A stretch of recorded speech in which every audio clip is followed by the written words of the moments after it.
I am your host. My name is Kevin Garner. I'm the principal bassist for the Hampton Roads Philharmonic.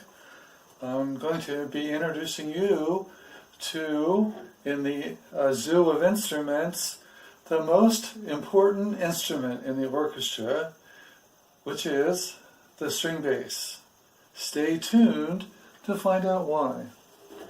But first, let me give you a little history about the bass. It has its roots in the 1500s, where it was first developed in Italy to complete the lowest part of the register in the violin family, just below that of the cello. Another player will be talking to you about the cello. It has been many names by which it has become known over the years. So not to be surprised, there's lots of names for this instrument: the contrabass, the upright bass, the acoustic bass, the stand-up bass, or even the bass fiddle. In orchestra music, it's pretty much known as the contrabass. In an orchestra setting, it inhabits the same register as the tuba and the timpani. Up until the 20th century, the upright bass has 3 strings.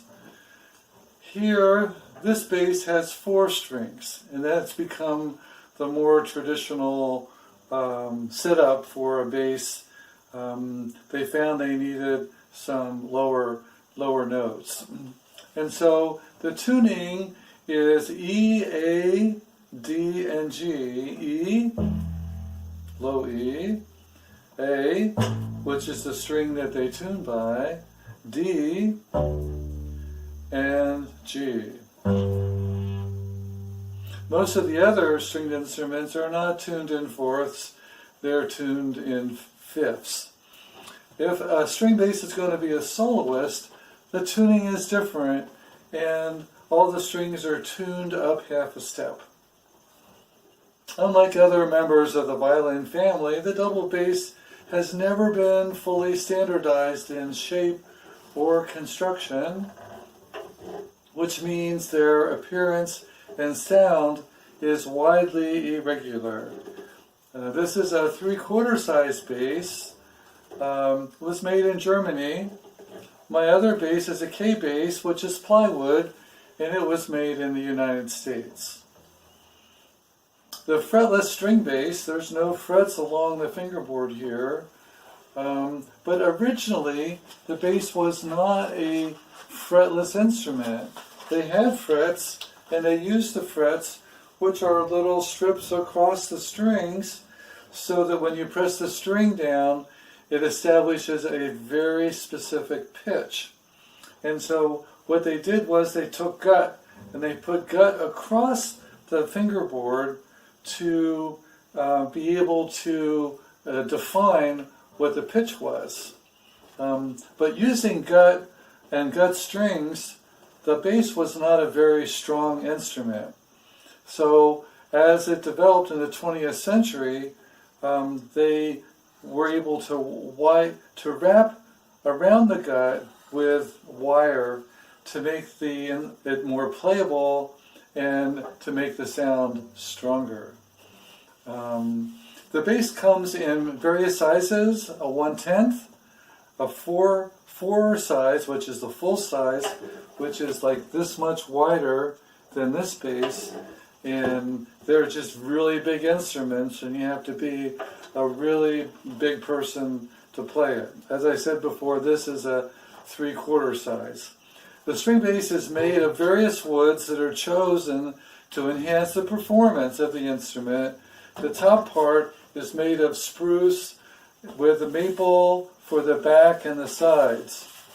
After the body of the string bass is assembled and varnished, the 4 strings and bridge and tailpiece are attached, and one of the most unique things about the bass is the windings at the top.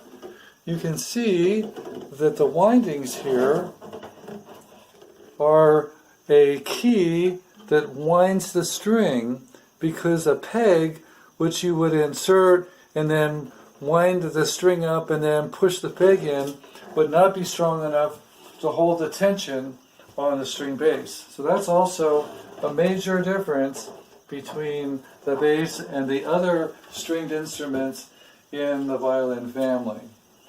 So it's the peg box.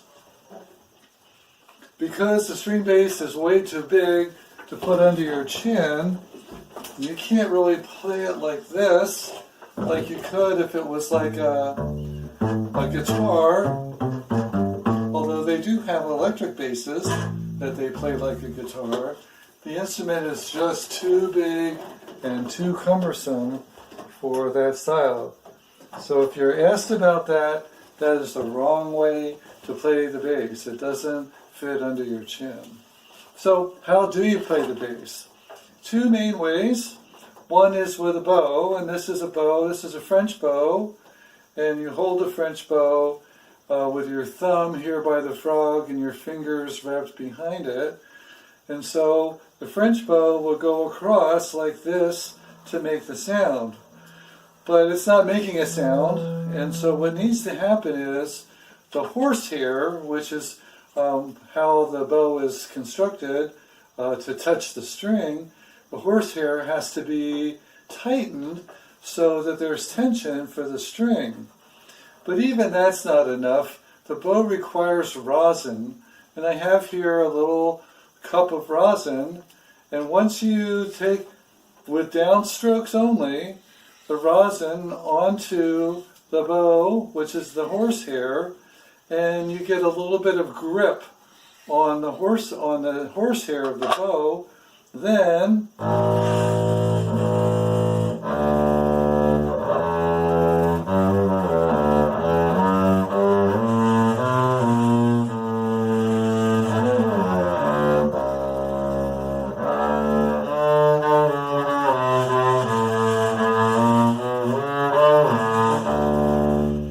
the other way to produce the sound on the bass is with pizzicato, using your finger.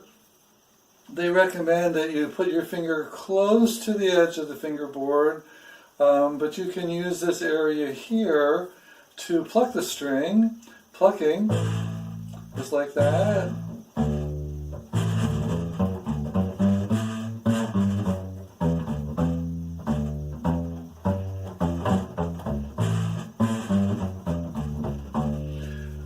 String bass is also used in jazz ensembles, swing bands, and most any kind of group.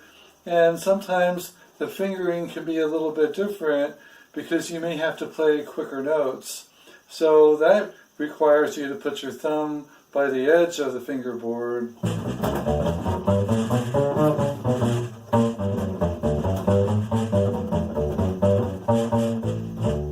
You can also use 2 or 3 fingers to play the bass, because you can get a faster speed by doing that. The bass provides the foundation of the chord for the orchestra, but it also is somewhat of a percussive instrument, and that helps to define where the downbeat is and helps the conductor. So one piece that I'll play for you is called Pizzicato Polka, and this is the bass part to it.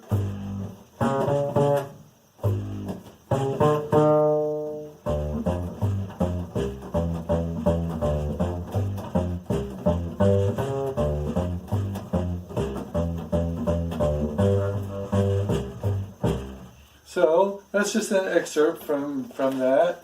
If I was going to play a tune, the bass doesn't often get a chance to play much tunes, but here's a tune from one of the method books.